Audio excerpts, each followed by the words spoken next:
দেখো 2025-এ একটা বিয়েবাড়ি না পড়াতে তাই 2026-এ ভগবান আমার লিস্টে ভরে ভরে বিয়েবাড়ি দিয়েছে।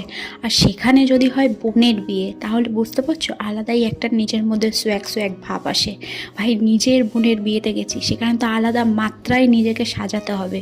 কখন মানে হলুদে কি ড্রেস পরবো, তারপরেও চান করে ওঠার পরে কি ড্রেস পরবো, রাতে কি পরবো, তারপরের দিন সকালে কি করব, এরকম আগে থেকেই বিয়ের যখন কথা আলোচনা হয় তখন এই মাথায় ঠিক এই সব জিনিসগুলো ঘুরতে থাকে।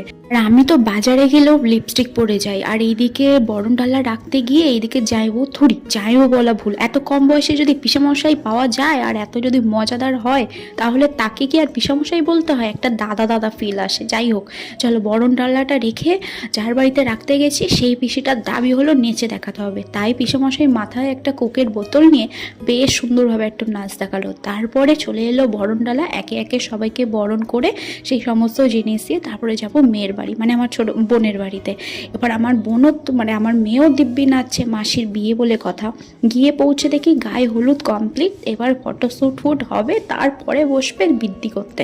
এখানে বৃদ্ধি করতে বসে গিয়েছে আর ক্যামেরাম্যানরা চালু করে দিয়েছে তাদের কাজ। তারপরে আমি আমার মেয়েকে নিয়ে ভাবলাম আমার আর আমার মেয়ের কোনো ছবি তোলা হয়নি, সেখানে ছবি তুলে দিব্যি দুপুরবেলা পেট ভোজন